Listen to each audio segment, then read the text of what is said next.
الرحمن الرحيم والصلاة والسلام على خير المرسلين وعلى آله وصحبه أجمعين. الحمد لله نحمده ونستعين به ونستغفره ونتوب إليه وأشهد أن لا إله إلا الله وأشهد أن محمدا عبده ورسوله أرسله بالهدى ودين الحق ليظهره على الدين كله ولو كره المشركون. Assalamu alaikum wa rahmatullahi wa barakatuh. I wanted to take this opportunity today in the midst of the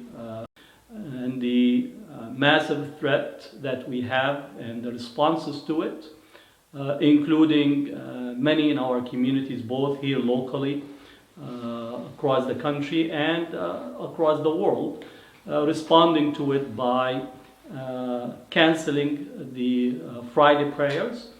Just before I came on air, the Santa Clara County have reduced the number of individuals that could be gathered in one place to between 35 and 50, but with conditions on it. Yesterday it was at the state level, the governor limited to the gathering to 250, and I expect that number to also go down. What I wanted today is really to do two things in this talk, this possibly altered khutbah being a speech, is to do two things specifically. One is to give some guidance in terms of the cancellations of Jum'ahs, the cancellation of obligatory prayers, and what are the rationale or reason for it from the text. But the second part is also to deal with a considerable level of confusion. I would actually also include it in the level of ignorance, using some cultural nuances, some Islamic terminology that really is not appropriate, nor it is the way to deal with such a pandemic like what coronavirus in here, without actually causing or responding to the panic that we are seeing. The Prophet ﷺ in a hadith says, "Yassiru wa la tu'assiru," make it easy on people and do not make it difficult. It is a religion of taysir, is a religion of ease. And in particular, the first word that Allah subhanahu wa ta'ala have revealed in the Quran is Iqra. And then the verses, Iqra bismi rabbika alladhi khalaq, khalaqa al-insana min alaq, Iqra wa rabbuka al-akram, alladhi allama bil-qalam, allama al-insana ma lam ya'lam. Read by the name of your Lord. So our tradition, our Islamic tradition, is rooted in reading, in knowledge. And if you think about all of the verses of the Quran, the hadith of the Prophet sallallahu alaihi wasallam, and all of our tradition is rooted in being a community that is located in knowledge, that is located in the use of the rational faculty while understanding the place of revealed text. We don't see that there is a tension, but rather we see it as both, in essence, strengthening one another. Allah subhanahu wa ta'ala in the Quran says, فَاسْأَلُوا أَهْلَ الذِّكْرِ إِن كُنْتُمْ لَا تَعْلَمُونَ, that actually seek to ask questions for the people of dhikr. And here, while the dhikr is understood in relation to matters of deen, but I would actually say as well, it includes in those areas where people have specialization.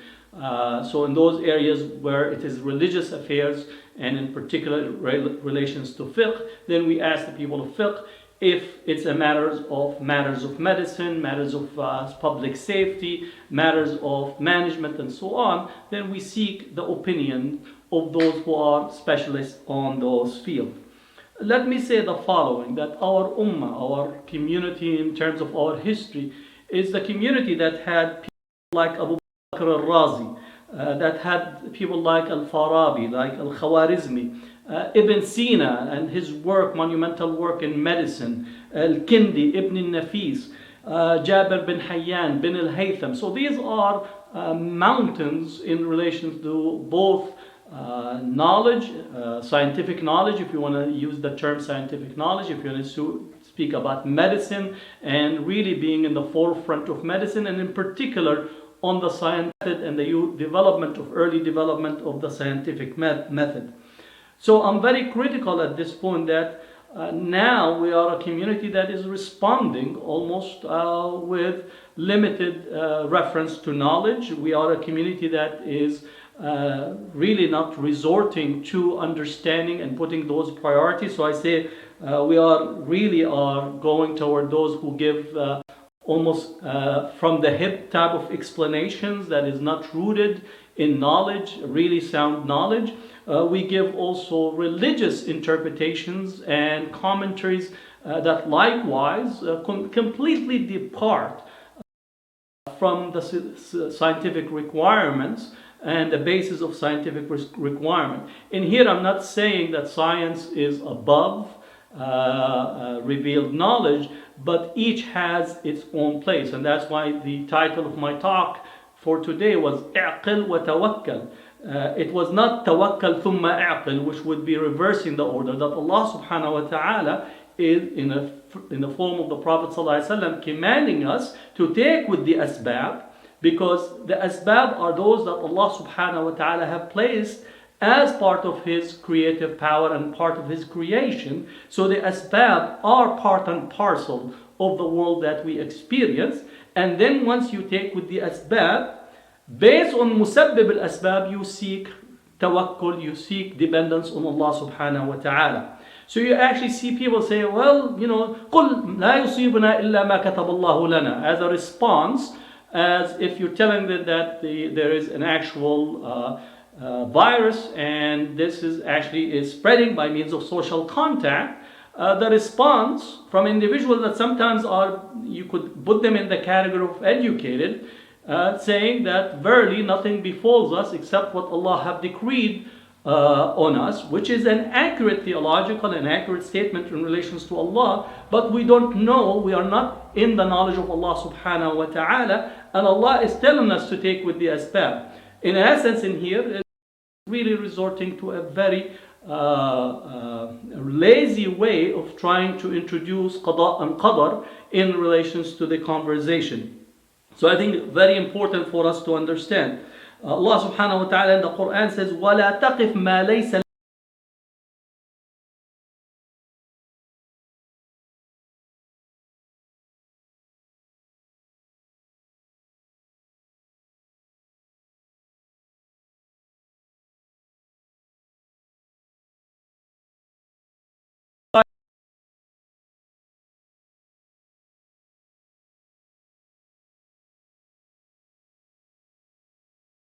your own heart, all you are responsible for. Again, this is a refrain from Allah subhanahu wa ta'ala for us to actually be very clear where we are supposed to be entering the conversation and where we are not. And again, we always ask Allah subhanahu wa ta'ala, قُلْ رَبِّ زِدْنِي عِلْمًا, oh Allah, increase me in knowledge, and not to expand the knowledge, but there is really a framework of how we begin to understand this. And we are firmly established al-ulama warathatul anbiya, that the scholars are the heirs of the prophets in each in their areas of specialization in this sense. So let me say the following, that our fiqh, our Islamic law, as far as the fard, the obligation of Friday, and also the obligation of the gathering. The Prophet ﷺ عن Ibn Abbas and the Nabi sallallahu alayhi wa sallam قال من سمع النداء فلم يأته فلا صلاة له إلا من عذر.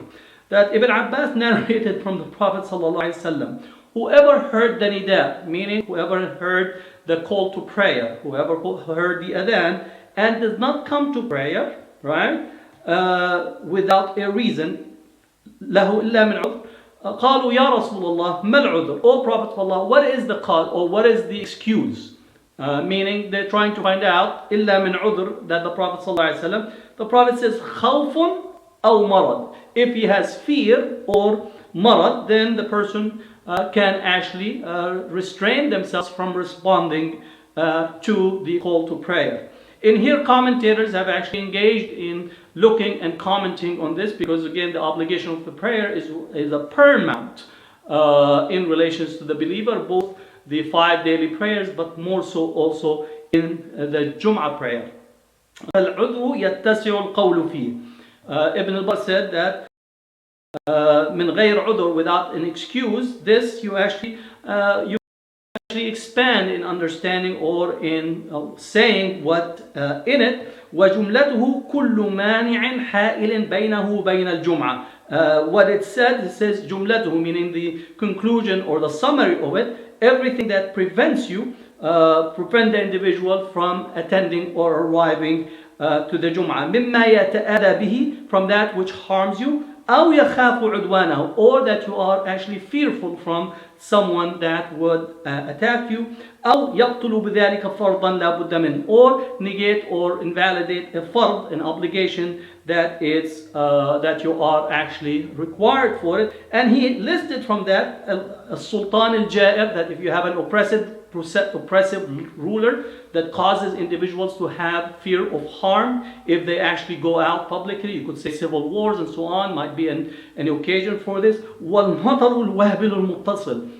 It also included in Abd al-Barr that heavy rain, continuous heavy rain, will be an occasion where actually an individual can miss the Friday prayer and miss the prayer in general. وَالْمَرَضُ الْحَابِسِ, as well as the sickness that also causes the individuals to be in quarantine. So all those are excuses or reasons that you actually can abstain from the Friday prayer. So this is an individual, but this can be from deduction. This also can include the possibility of cancelling the Friday prayers as well as congregational prayers. Ibn Qudama fil Mughni also said al-udhr khawfun aw marad, that the excuse is actually fear or disease. So both are included.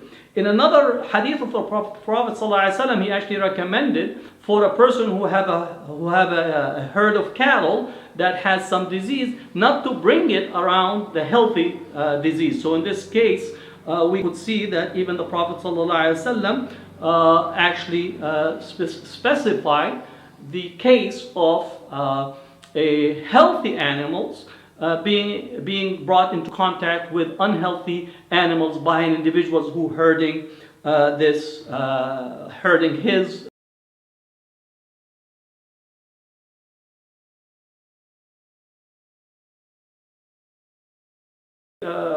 important hadith or narration from Ibn Abbas, which is I would like to share with you. عن عبد الله بن عباس رضي الله عنهما أنه قال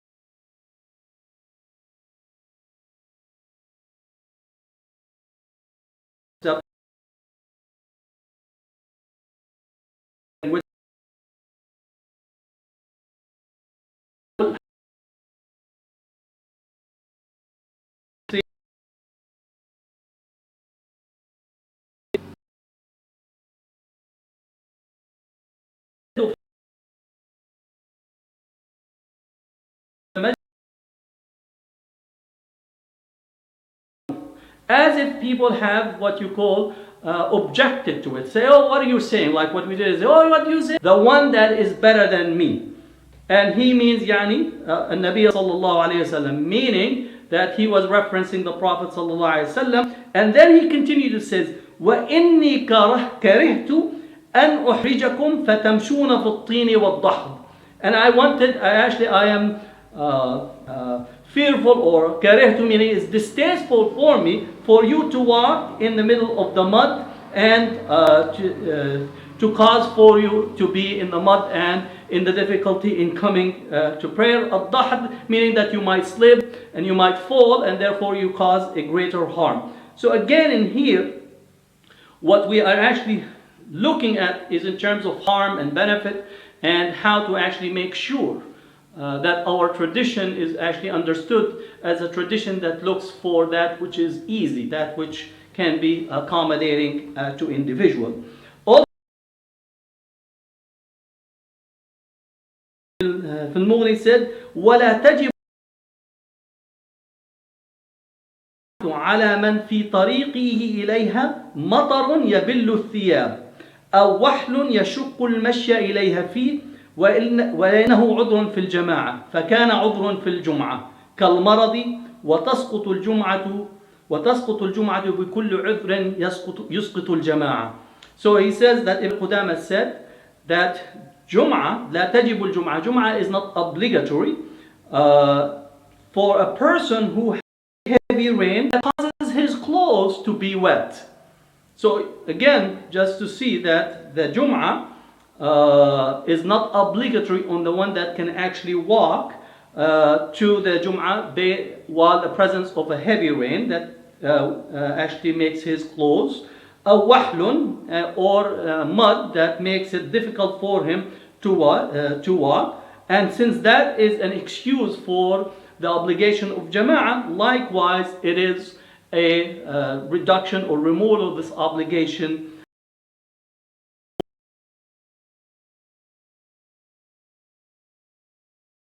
So, to be clear, our Islamic legal tradition has a number of principles to it. One of the principles is that we respond to the local regulations and the local rules as long as they do not contradict or go against that which is categorical in Islamic law.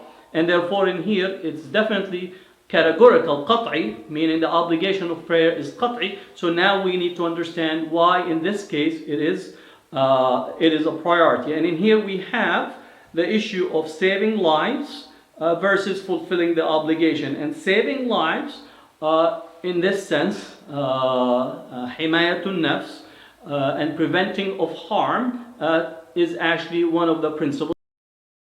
No harm or reciprocation of harm. So understanding that today the medical experts are informing us that social gatherings in groups of, in essence in Santa Clara and other places, 35 or 50 or even more, cause the easy spread of the coronavirus because it's based on droplet, coughing and so on, and therefore to reduce the possibility of harm from befalling these individuals. So therefore the mosque have obligation of prayers for each individuals can be fulfilled by praying dhuhr in their own house. So you still fulfill the obligation, but what is being given as a rukhsa, as a dispensation, as a reducing the difficulty and bringing ease on people is not to actually get them to gather in mosques where it might lead to a harm, meaning that they might easily spread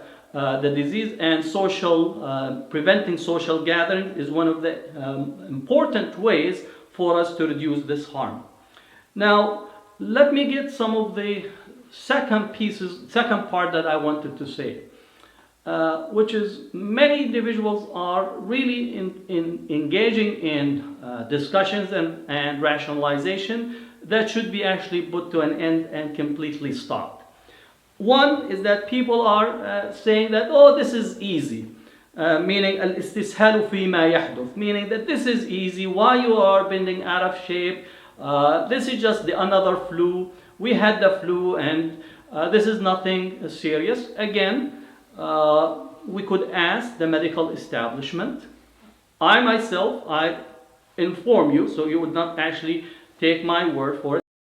I inform you, I don't know anything about medicine to give you any guidance on medical issues. Meaning, I know that I don't know medicine to such an extent that if I have a medical need, I'll ask the expert because that's not my specialization. So the fact that I have a doctor in front of my title, that does not mean a medical doctor. Is a medical, again, of Islamic law, of humanities, social science, history. That's my area of specialty. So I don't take things easy that I don't know. I'll need to ask those who are specialists. The specialists are saying the following, and you could correct me if I'm wrong, that this coronavirus mortality rate is 10 times as severe as the regular flu. Some say it's a little bit more, but again, this is from the mortality rate and the difficulty that it faces individuals, especially those who are older, the older population. So again, that's the medical establishment, that is not me. So I don't take it lightly. In Italy, the mortality rate has been 6.6%. Right? So to say that this is the same and so on, and following what I consider to be social media as well as the political debates that are taking place, stop, take heed of what is taking place, and actually follow the general requirements that are being put by the medical establishment. Which also gets us in that this is like, why this panic? And I think there is some part of it that we need to calm people. And this is the valid point where to actually calm people and tell them that what you need is to prepare for X, Y, and Z. But don't go in terms of a panic mode. And I think what we're seeing now is individuals that are going into panic mode. My concern would be the elderly, both in our community, the Muslim community, but also our neighbors, friends, colleagues, their parents, and so on. Because as you know, elderly in our own society in the US and other places are a group that is increasingly isolated, that they're possibly don't have people coming in and out to check on them. And therefore, since they are the most susceptible group in relations to the coronavirus, we have to actually pay attention and make sure that no one is left out from our consideration and our attempt to really remedy and show both empathy and sympathy to what is taking place in general. So that for me is also goes into the second aspect, that we actually are adopting.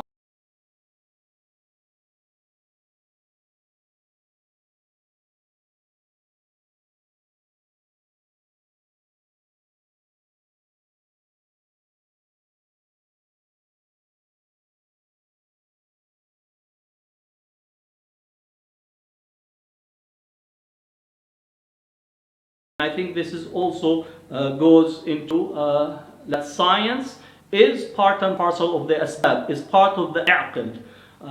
It's not to elevate, but aql wa tawakkal, meaning that we have to look at the scientific evidence and to actually base our opinion. Again, as they say, everybody has an opinion, whatever we are expressing on scientific basis rather than hearsay or begin to engage again on social media. The fourth item, what I call it al-istinadu ila al-mu'taqadat al-sha'biyya al-khati'a, to actually resort to completely wrong, what you call street knowledge, or sometimes it's actually seeing the common sense knowledge, which often is actually uncommon and it does not have any sense to it.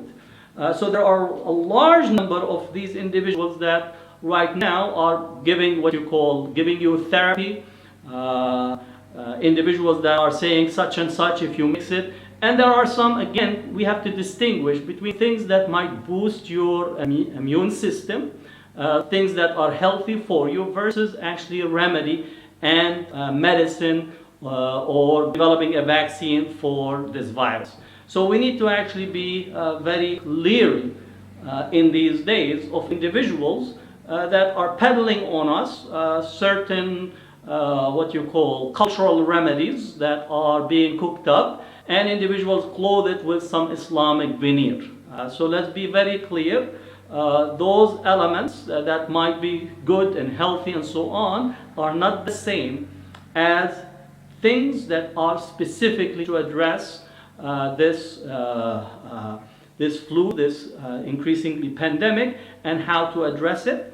If you are garlic and you think that garlic solves everything, because again I come from a same what you call cultural background. Everything is remedied by honey, garlic, or olive oil.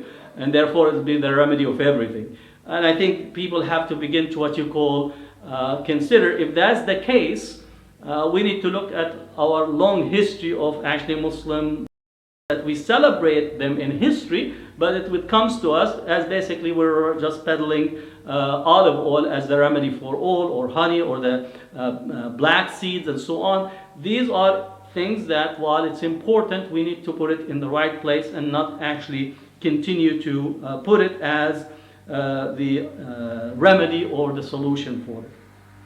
The next item I wanted to actually this, which is a big issue, taking place, is some type of a conspiracy against Islam and Muslims. Right? You have to see so many articles that are coming out that this is a conspiracy, this is, and it becomes really the realm of thinking that is completely out of bound. Conspiracies do exist. We cannot constantly explain everything with a conspiracy against Islam and Muslims, considering that again Muslims themselves have their own way to actually look at and investigate the basis of what is taking place relative to a pandemic. And it's not new, it's actually occurred in various history, like the plague, it occurred in various periods of history, and therefore it's this resorting to, it's a conspiracy against it, to just set that aside, and we don't need to actually, again, what I consider to be a doubling down effect relative to what is taking place. So I see a lot of pieces, some articles that are being written also in some of the publication, and I think we just need to stop it and bring it to an end. The next item, which also you see it, that saying that this virus أنه عذاب من الله لأعداء الإسلام والمسلمين, that this virus is a punishment from God to the enemies of Islam and Muslims. Again, I know for a fact, I don't know what the purpose of God in relations to this. I do believe that God has this, in essence, is counter to having and looking at humanity with the eye of mercy. If you remember, and I remind you that the hadith from the Prophet ﷺ that you study, الحديث بالأولوية, the first hadith you study, الراحمون يرحمهم الله ارحموا من في الأرض يرحمكم من في السماء. That the merciful, God will show them mercy, be merciful upon the people of the earth, so the one in the heavens will show you mercy. I don't know whether this is a punishment from Allah subhanahu wa ta'ala or not. We do believe that Allah subhanahu wa ta'ala has brought punishment upon different people throughout history. We read the religious text, but as a human being today, in any moment that you look at the world while actually having the eye of mercy, the empathy and sympathy toward what another human being is taking place, even the one that you actually have as your enemy.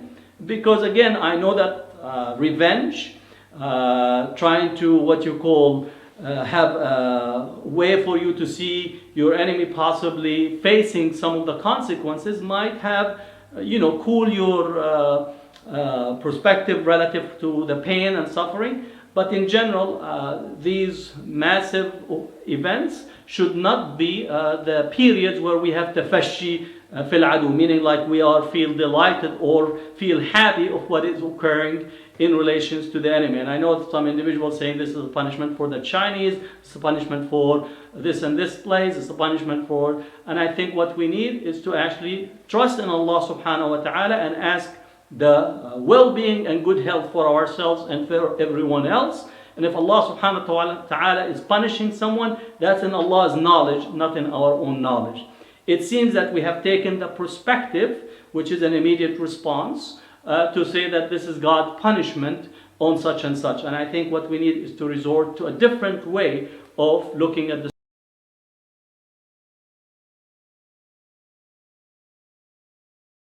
our own enemy. And I would remind the people in relation to that Salah his own doctor to actually provide a cure and provide medicine to the Crusaders at the height of the Crusaders being occupying Palestine.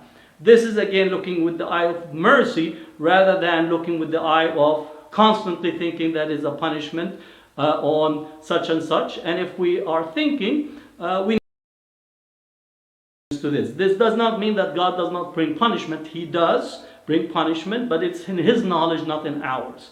And therefore, it is assuming that if God is telling us exactly what is He doing, and I know for sure that since the death of the Prophet ﷺ, we have no way of really having communication, direct communication from God as of what is happening in relations. So this is again for us to refrain from this as a way. The last part or the last issue is also the individuals who increasingly are using a ruqya, which is to try to offer prayers for the sake of extracting bad spirits and so on, and try to address a very specific medical issue that is not again a debate about the ruqya and its place in Islam, but to use this as the way to address this coronavirus and what is occurring. Again, it's a misuse and misapplication of a particular aspect that has some connections to our tradition in a such way that it becomes really problematic constructs overall. So these are the issues that I wanted for us to understand. As we say, aqil wa tawakkal, we have complete dependence on Allah subhanahu wa ta'ala, but it is contingent and structured around taking with the asbab, the causality. The days and weeks and months ahead might be difficult. We might see either a wider spread, and therefore we need to be aware of. So we actually call individuals to prepare some provisions, food, supplies, and so on, because we don't know how long this will take place, but without actually engaging in panic. It's also important to develop some way to connect, whether it's social media and so on, to check on each other, and in particular the elderly in our community as well as our neighboring community, and make sure that we're checking on each other. So this is the time for us to heed the lesson of the Prophet ﷺ of worrying about their neighbor, al-jar. And in essence, the jar for the Prophet was seven neighbors on each direction. So this also takes us an opportunity to find ways to connect, and I know in various neighborhood apps that you actually can develop in order for us to check on each other and make sure that is there. Third, I instruct people to link up to their local public health agencies and to check on what is taking place. They will err on the side of caution, because this is something that is befalling a large community, and therefore they're going to actually constantly give you the most cautious perspective. But caution is very important to take while assessing your particular area, your particular conditions. The last recommendation I would say is the issue of cleanliness and hygiene, which I know that as Muslims we an-nadafatu min al-iman, that cleanliness is part of our faith, and it's in this sense we possibly are very well conditioned to washing our hands 5 times a day in relations to wudu. And if you're a person that have always tried to renew your wudu, that's a very positive. So continue to actually engage in cleanliness and nadafa, in maintaining the hygiene in such a way that we'll be able to eliminate the possibility of spreading disease and spreading the virus, both in our own surroundings but also in our broader social network. So really, Jazakumullah khair for tuning into this. This is just a way for us to respond, and I thought that these are important issues that need to be put in front of all of you. We're not perfect, but at least we're attempting to guide people in this difficult moment. We ask Allah subhanahu wa ta'ala to really grant a cure from whatever illness befall them. We ask Allah subhanahu wa ta'ala to provide safety and security for everyone, both in here and across the world. We ask Allah subhanahu wa ta'ala to look with the eye of mercy upon all of His creation. It's all His creation. He does with His creation whatever He chooses. We are only going to reflect the merciful, because Allah subhanahu wa ta'ala in Hadith Qudsi, غَلَبَتْ رَحْمَتِي غَضَبِي, and therefore Allah said that His mercy have overtaken His wrath, and therefore we actually make our mercy overtakes our attempt to show or exhibit any wrath or any type of anger toward those who done us wrong. But we ask Allah subhanahu wa ta'ala to look at all of us, because this is the moment that we ask Allah subhanahu wa ta'ala for His mercy upon us, to give us the cure and to provide us the means and ways to attend to each other. So jazakum Allah khair for being with us, and if you have any questions or comments, make sure to actually respond to our Facebook. May Allah subhanahu wa ta'ala make you safe and secure and healthy in your home, your family and your surrounding. So jazakum